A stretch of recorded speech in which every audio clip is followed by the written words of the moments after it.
And this is Ken Kraetzer for Sons of the American Legion Radio, our Iona College basketball report. And we are very glad to have a chance to talk with an Iona alumnus who we enjoyed following for 4 years of great basketball, now playing internationally. And that is Sean Armand. Sean, how are you today? I'm good. I'm good. Thank you for having me. How are you? Good, good. Thanks. Now, first, how is your family and everybody? Now you live in Brooklyn now? Yeah, but I'm staying in Mount Vernon. For, Oh, okay. So you're up here in Westchester. How's everybody, your family and friends? everybody good. My family, they're good. No complaints there. Fortunately, they all still working. And then most of my friends are fine. I got some friends who got some family members affected by the virus, but I think everybody does. So for the most part, majority is good. Yeah, it was very tragic when we learned of the passing of Iona player Jonathan Duck a couple of weeks ago after a gathering. Then two other college basketball players in the area, one from St. John's, one had played at Georgetown, who were lost early on in this terrible epidemic. So our best wishes go out to their families. How has it just been for you being back? I mean, you've been back. You said you got it back around March 17th. How has it been for you since you came back from playing Uh, internationally? I mean, for me, it's weird because it's my first time in 6 years being home in March. So then taking that to account, the reason why I'm back is because of the virus. So it's kind of real fuzzy, weird vibes in New York. Everybody is on high alert. So I mean, fortunate to be healthy and back home, close to my family. But yeah, it's kind of a weird feeling. Yeah, it is. It's unprecedented. It's we've kind of gotten used to working in home offices. We're in awe of what the medical providers are doing Yeah, in seriously. hospitals all around the New York area. Doctors, nurses, technicians, everyone in healthcare right now. Well, Sean, let's. You've had a really interesting career path since you left Iona. Right. Uh, you went overseas and played. Uh, Tell us about some of the places that you've played in. It's really a remarkable career path where you've been. Yeah. So out of Iona, finishing the 4 years, I went to Portsmouth. So a few NBA workouts, pre-draft stuff, and then ended up going to Frankfurt, Germany, my rookie season.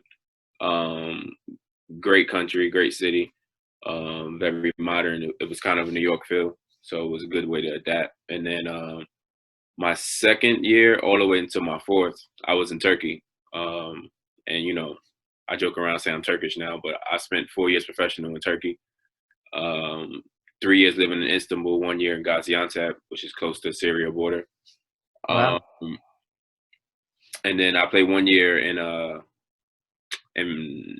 Russia, St. Petersburg, Russia was in it. That's when I left Turkey, and then this year I started in Turkey, left midway through because of coaching change, and then I ended up in France, and that's where I was at most recently. Well, that's remarkable. I guess what was it like to play in Turkey? Especially Istanbul sounds like a pretty cosmopolitan place, but Right. going out into the countryside there, especially near Syria, must have been a little bit different. My first year, so my second year professional, I went to Turkey. So I went from Germany, very European, to Turkey, and it was a different lifestyle, different culture, everything. So it was shocking at first, but being there 4 years, I adapted to the culture, the people. I love everything about Turkey. A lot of my friends was worried when I went there, but I told them, you check on the news, they don't tell you the true story about these countries. So you gotta go and see stuff for yourself. And even when I lived in Gaziantep, everybody was worried, but felt safe, felt happy, good people, good food, That's everything was great. normal. That's great to hear. No, it's nothing like Yeah, it was great. Yeah, visiting, and firsthand travel is very broadening right. and a great way to build relationships. How is it going to play in Russia? That's another place to be a little bit different from. Yeah, so I went from Gaziantep and basically Istanbul to St. Petersburg, Russia, and then that was a crazy difference too. Just the weather, the language, the always snowing, always dark. It was Oh, crazy, but I'm gonna say St. Petersburg, Russia is one of the most beautiful places I've been to. Um, then it was a big club, and it was a good experience. Besides, when I got injured that season, so that was the downfall of it. But great experience for me.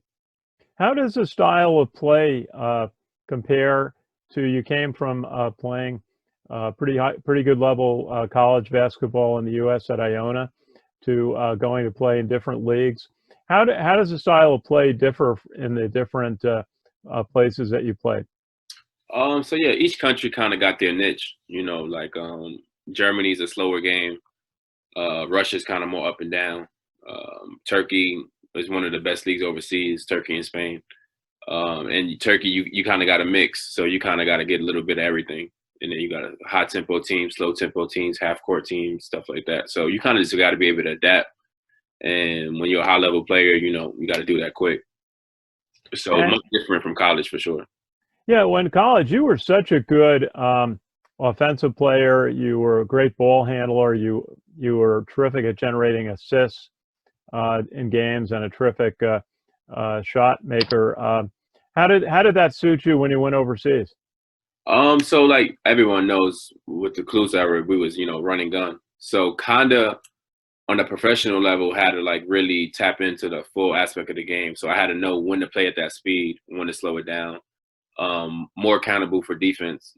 I was known to score, so can you defend also? And so my first year, that was like kind of a point of emphasis. So like I said, if any job, anything you do, you got to adapt. So it was kind of like picking up little things as you progress. Now, the last place you were at this past season was in France. Yeah. Tell us a little bit about that. That's certainly a different environment. Certainly, playing in France sounds like it might have been a very nice place to be. Yeah. So like I said, I started out in Istanbul again. After Russia, I got injured, so it was a tough season for myself personally, getting back healthy. So I went back to Turkey because good reputation, know a lot of people there, know the teams. And my coach had got fired, so I ended up leaving when he left. And then I ended up going to France. So I went to Cologne. It was kind of night and day from Turkey. I was in Istanbul, one of the biggest cities in the world. Then I went to Cologne, one of the smallest cities in the world. Euros compared to Turkish lira, big difference. Style of play, France is really up and down. And I just left a team who was playing in a half court setting. So like it kind of went full circle. So I knew a lot of the guys on my team that I'm currently on, Shalom. Justin Robinson from Monmouth is on the team. Oh, really?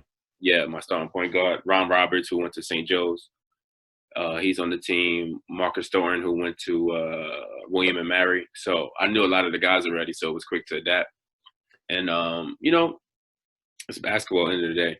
It was a difference because I never switched teams mid-season, so this was my first time doing it. So everything was kind of new for me. So I think I adapted well. Yeah, how is it? You mentioned a player from Monmouth who you played with in France. So how is it? Did you run into many other American players at some of the different teams that you were on? Oh yeah, for sure. Even college players and ex-NBA players like Brandon Jennings and I was in the backcourt together in Zenit and in Russia. I played against Scotty Wilbekin, Irvin Walker, really you name it. I played against a bunch of guys, high level guys coming out of college, and ex-NBA players. Earl Watson, it's a bunch of guys that I played against. Yeah. How do you develop these opportunities? I know there's networks, I guess, of agents that can help find opportunities for players. How does it work to find a place on teams?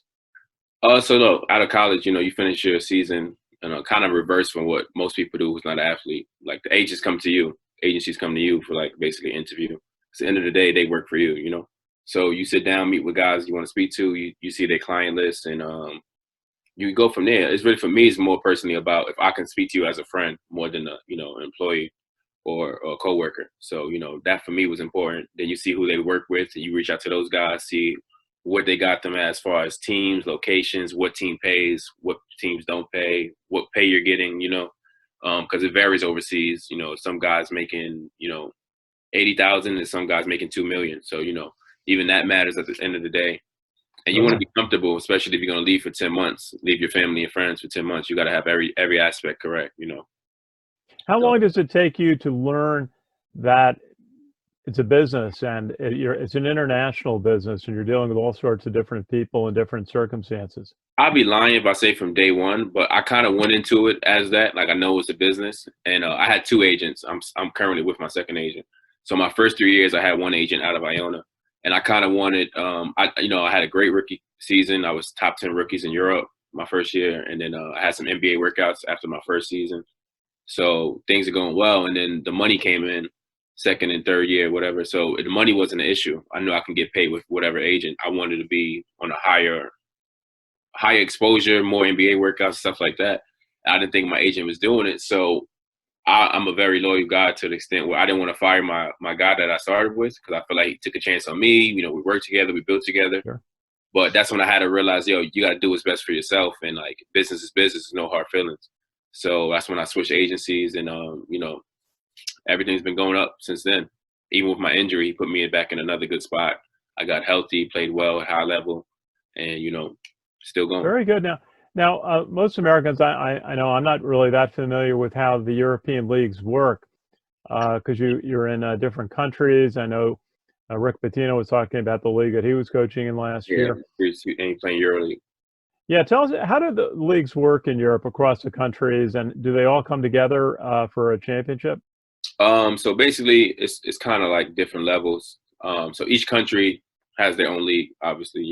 Then you got something called EuroLeague, Euro Cup, Champions League, and FIBA Euro Cup. So it's 4 different European competitions. Oh, and there's a Champions League that's above FIBA Euro Cup. So 5. So that's when you travel to different countries and compete. So EuroLeague is the next best league outside the NBA. Then you got Euro Cup. I competed with Zenit. Then you got Champions League, which I was with Gaziantep. Then you got FIBA Euro Cup after that. So that's when you travel all over. That's when guys, 3 days you're in Rome. You fly the day before, you play, you leave the next day, go back to your country, play a game. Right. Then that next week you probably fly out to Istanbul, Turkey. Then that next week you probably fly out to Moscow. So that's when you got different championships. That's how guys get a chance to win 2 championships in a season: your domestic league and your European competition league. Well, that sounds, kind of like the NBA experience. Now, obviously, for every American player, I guess the thought of trying to get into the NBA is a goal. How is it for you? I mean, for me now, I'm 28, my 6-year professional. I really don't care about the NBA anymore. Am I capable of playing in it, talented enough? Yes, for sure. But it's not even about skill anymore. And I've been saying this for a couple of years now. It's about opportunity and timing, and sometimes your agency. So I feel like a lot of guys get chances and everyone's questioning it. But some guys go to the G League route, and you're betting on yourself and you're betting on your agency to get you up, that call up. But at the same time, either you're going to think about making an NBA for 10 days or possibly a contract, or you think about life after basketball and you go to Europe. So for me personally, I got to a point in a pay grade where I'm thinking about life after basketball and still enjoying myself playing, with my youth. So I'd rather play, be the man, quote unquote, in whatever country I'm in, have that experience traveling the world, and be financially stable for when it comes to retirement and different investments in life after basketball. Sure. We watched Scott Machado has played in the NBA Development League and with the Lakers team, and after he had a chance with the Golden State, he also got up for a short contract with the Lakers. What does Scott tell you about playing in the G League and the opportunity to get to the NBA from there? I mean, I know a couple guys that's in the G League. So I mean, like I said, it's a gamble, it's a risk. So I've seen guys. I don't know how familiar you are with the G League. You don't get a call up until January, and they put like a list of top 10 guys to get call ups, whatever. My friend was 3rd on the list to get a call up. Got injured the day before call up started. Wasn't a major injury, but an injury that sat him out for like 3 weeks. Boom, 10 days finished, money finished, NBA player finished. So you got to do all of that over. So for me, it's just like it's a gamble and it's a grind. And I guess I never experienced it. When you get that 10-day call up, it's everything you imagine. But for me, I'd rather have a contract, have a year to prove myself, and work to get another contract instead of 10 days. And sometimes it's truly sympathy call-ups, especially at the end of the year. So like I said, it's a great thing if it works out, but when it doesn't work out, people are going to talk bad about it. So it's about you personally. I can't talk about something I didn't do. Well, certainly it sounds like the financial opportunity is better in Europe versus the G League Oh, easily, Development League. easily. I was kind of surprised at how low the pay level was in that. There was a baseball coach I talked to recently who spent 10 years in the baseball minors with mostly the Baltimore Orioles. And he's the head coach at West Point now. And he said he was going to get a call up to play in the playoffs the year the Orioles made the playoffs against the Yankees. And then he was going to play in the next round if the Orioles won or the next game. But then that fan jumped out of the stands to catch a home run ball that prevented the Orioles from winning that game. So he never got the call up after 10 years in the minors. Yeah, you see what I mean? 10 years, and he's banking on one possible game to play in.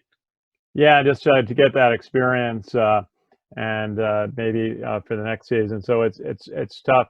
I mean, that gets into there's so many players. The NBA is the top of the pyramid. I'm sure I guess the EuroLeague is too. But there's so many good college basketball players trying to keep their careers going, playing professionally, doing what you're doing, having a nice career overseas, making a nice living. But it's just what we see is such a pyramid of very few players at the top. Yeah, for sure. For sure. So tell us about you had a great career at Iona in the early portion of the decade with Tim Cluse coming to Iona, and you're playing with some great players, Scott Machado, AJ English, so many good players at Iona. You made the NCAA tournament a couple of times. You got to the championship game of the CIT, which I always say is one of the more exciting games I've ever seen at Iona. What are some of your highlight moments at Iona? Well, first, being Tim Clue's first recruit is still big for me, especially with his legacy he left behind now. And Jared Grasso bringing me over there from Fordham, committed to him before I went to Iona. So for me, it starts there for him giving me the opportunity. So I love Cluse and Grasso for that to death. And then, each year has its own special thing for me. Like when you're a freshman, you kind of trying to build yourself up. So I broke a few records. That year we lost in the championship, I believe, to St. Peter's. And then we ended up losing the championship again in the CIT. But that experience alone is like no other. That boosts me ahead a couple games. Going into my sophomore year, more experience. Yeah, because you won the 4 or 5 games on the road. Right. You know what I'm saying? And then Cluse more confident in playing me and stuff like that. So then you go from that, seeing 2 championships, how hungry you are as a team, and you go to your sophomore year where you go get an at-large bid out the MAC, which is, unheard of. So playing with Mike Love and Scott and stuff like that. And then that year I hit 10 threes at the Garden. So like that's when you start building your own name, really understanding the game and move forward. Then we go play in the championship. In the NCAA tournament against BYU. And even though we lost the game, that exposure again, that love for Iona, the national stage, it was just like, big time. Big crowd that day. I remember watching that. It was a tough loss, but that was the day that I think the president was at the pregame and watched a little bit of your game. Yeah. He made us take an extra 2 hours to get to the arena. Oh, okay. But that was a place to be that night, and you had a great experience. When you talk to college players today about how they should utilize their time in college, both athletically and academically, and meeting people, what's your key advice for today's college athletes? For me, so personally, obviously, if you're talking about student athletes, so books first. You got to maintain your grades. Find a major you actually enjoy. Don't get something because it's easy. Like, end of the day, you don't know what's going to happen. So you might need this degree for whatever purposes. Everybody don't go pro, So find something you enjoy and really want to like study and work at.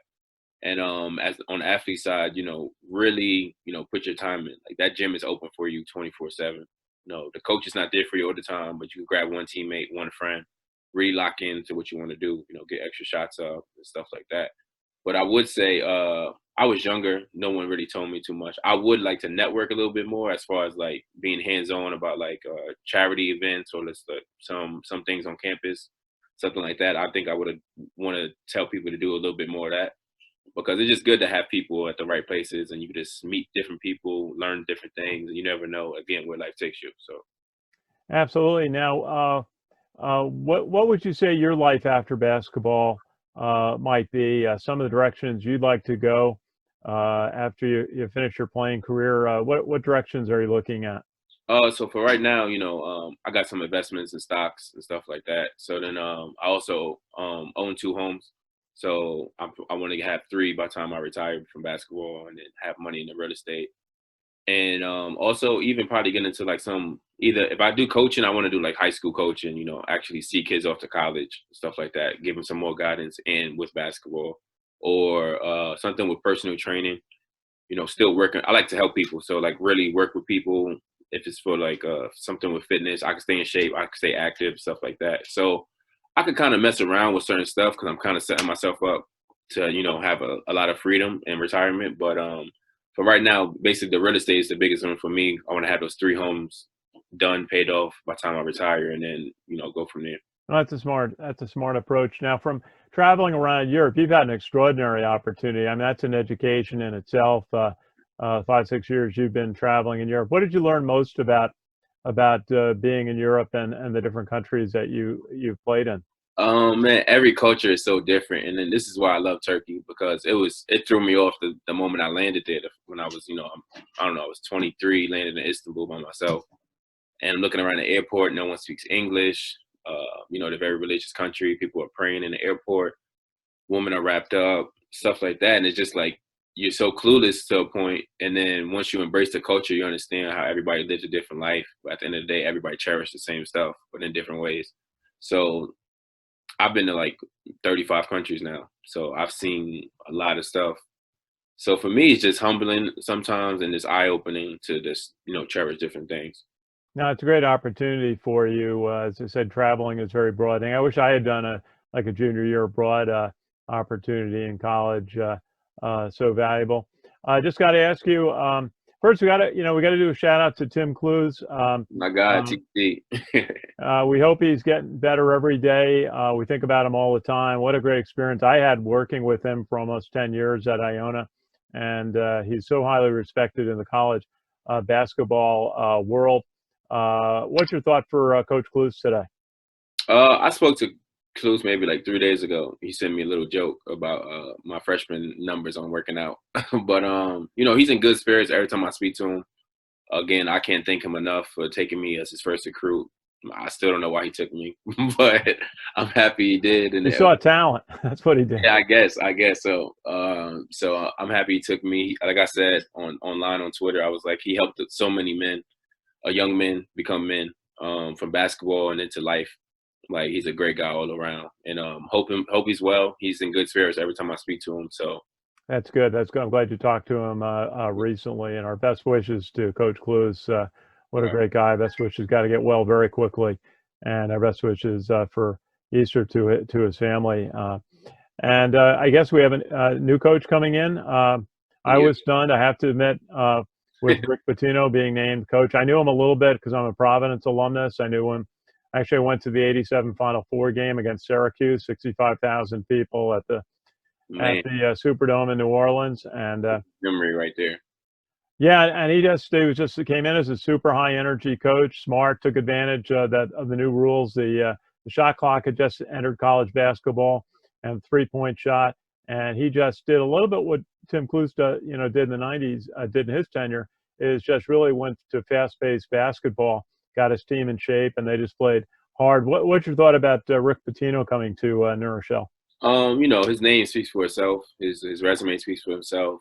I've seen him the last 2 years in EuroLeague in his team with Greece. So obviously, what he brings to the table. So I think it's good for the program. It's good for himself back in college basketball, and it's just Iona has a name in the last decade thanks to Tim Clues, and it's a great guy to keep the legacy going. So. I mean, I'm looking forward to see what he does, especially after a season of not winning the championship and then everything that's going on. It's going to be interesting. See what he brings. Yeah, it seems like he's already attracted a number of players, and we just hope that life is close and back to normal by the time basketball starts up in the fall. Sean, Armand, so good to talk with you. You've always been a good friend from your playing days, so thoughtful in many situations, and you're one of we have a special award program honoring two U.S. Army veterans who played college football and basketball from Pelham, Colonel Eli Page Howard and Lieutenant Eugene Evans both played college basketball and football and served in the U.S. Army. Sadly, both died in service. And we're very proud that you're one of our honorees for the program. Thank I'm you. glad to present you that award last year. Yeah. Well, Sean, a final thought for us today. We want to wish you and your family happy Easter, happy holidays, and we hope you get a chance to go back and play in Europe very soon. Thank you. I appreciate it. And all your work since I met you, you always praising me. Your work ethic is remarkable. I really thank you for everything. I'm sure everybody at Iona thinks the same, everybody you encounter. But thank you again, and stay safe as well. Absolutely. Yeah. Best to you and your family. Great to see you, and hopefully see you again very soon. And so for Sons of the American Legion Radio, our Iona College basketball report, very glad to talk with Iona alumnus Sean Armand, now a professional basketball player in Europe, and great to see him. And so really, best wishes for the holidays, best wishes for everybody to stay safe and have a great day. Take care. This is Ken Kraetzer for Sons of the American Legion Radio.